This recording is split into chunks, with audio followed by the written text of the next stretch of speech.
What up? This is Moritz from Wolkify.com coming at you once again from Stockholm City. Actually, it's getting quite cold here, so I got out my hat and my winter jacket, got them out of the closet. I guess winter really is coming here in Sweden, and it's coming a lot earlier than in other countries. But anyway, it's quite the nice day here, so that's why I'm still recording outside, even though it's a little chilly. Always good to get some fresh air. And what I want to talk about today is the weird phenomenon that people always want to start out perfectly when they try to do something. They don't want to go through the actual process of becoming good at something.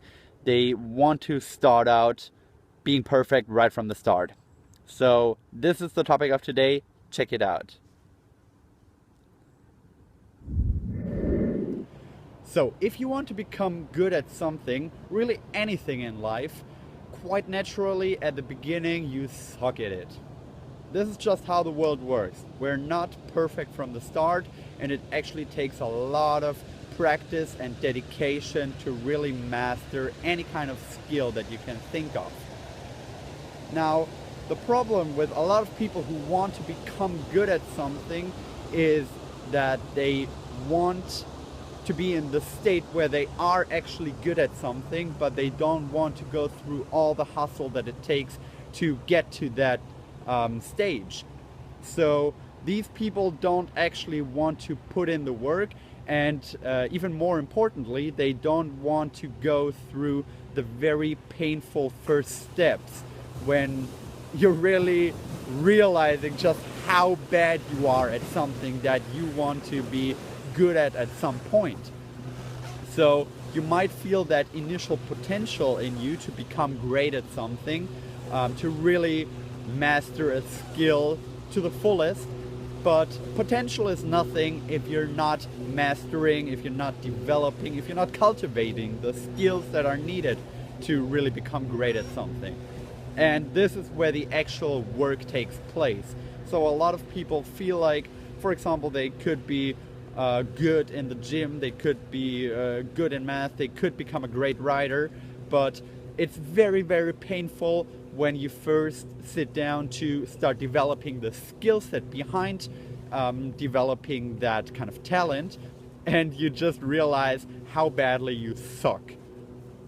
So if you are an aspiring writer, for example, it is very tough to sit down and realize how difficult it is for you to write something if in your head you're already seeing you as this really great and accomplished writer.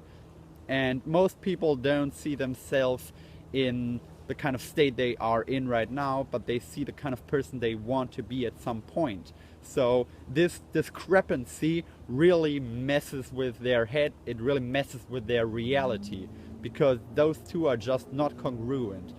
You might see yourself as this really great guy with that really amazing talent, but when you really get down to it and you really start developing the skills, you realize how much you still have to learn, how much you still have to improve to become that person that you want to be at some point. And this discrepancy really keeps a lot of people from developing skills in the first place. They see how much they suck and they feel discouraged and they just give up. Now, you don't want to be that person.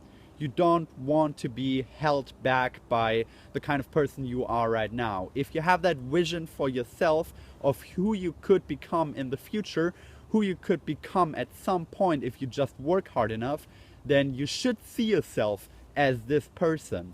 Because you can become that person if you just put in the hours, if you just keep developing the skills, if you just keep moving forward into that direction. So, how do you do this? Well, this is a very tough question. And actually, I'm still in the process of figuring that out for myself, because I also have that issue that I have a very hard time just overcoming the fact that I'm not good at something. For example, I moved to Sweden 2 months ago and I want to become fluent in Swedish. which is quite natural. If you move to a different country with a different language, I think it makes sense that you try to learn that language. And I studied Swedish before, so I actually had that image in my head of, oh yeah, I already speak Swedish to a certain extent at least. And then I moved here and I just had such a hard time really using the Swedish that I know, because I want to be perfect right from the start. I don't want to be that guy who constantly has to ask for words, who doesn't understand the conversation, who constantly has to question what something means. So you don't want to be that person, and I don't want to be that person. So I had a very hard time talking Swedish with people who knew Swedish here, and I would just switch to English instead, because I was like, oh yeah, I know a little bit of Swedish, but I'm not perfect, so I'm not even gonna try. And I know, I mean, logically, rationally, I know that this is the worst thing you can do when you want to learn any kind of skill, if you want to develop a skill set, and especially with languages. It's very easy to see the correlation between practice and how good you are. So if you're not speaking a language, there's just no way you're gonna improve. And I also had to realize that for myself, had to see where I fuck up, and really had to sit down and decide for myself that I am overcoming this idolized vision of myself that I had in my head. I just had to acknowledge that right now I'm not that person that I want to be, so I have to just deal with the fact that right now I still suck, and that's the way it is. So if you are at that point in whatever skill you want to develop, whatever area of your life you're focusing on right now, just take a step back. Still keep that vision of who you want to become back in your head. Of course, it still has to be there. You still have to know where you're going, but at the same time, take the step back and really evaluate, objectively, what kind of person you are right now, in the present, not in the future, not who you want to be, but who you are right now and where you're fucking up. And then really pay close attention to how you can correct these mistakes, one mistake at a time. So for me, that meant, for example, I would actually approach people on the street here in Stockholm and start random Swedish conversations with that. Usually they're not very long, and usually after one or two sentences I notice that I made this mistake or that mistake, and that I have to correct that the next time I'm getting into an interaction. But at least I am talking Swedish now. I am buying my coffee in Swedish. I am going to the grocery store and talk with the cashier in Swedish. And it's only a couple of words here and there, but it adds up. It really adds up, and eventually it brings you closer to the kind of person you want to become in the future. I also started going to these regular Swedish classes twice a week, where the main focus is really that you get out of your comfort zone and you talk to one another. You talk to the teacher, you listen to the teacher. You actually have to sit down and he dictates stuff to you and you write it down. And this is really what is necessary to become better, for me to become better at speaking Swedish. And it's the same for really basically any kind of skill you want to develop.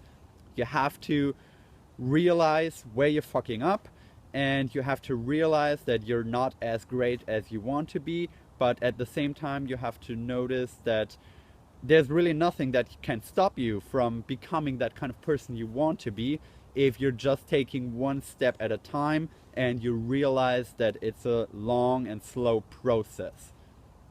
Don't expect to be perfect right from the start.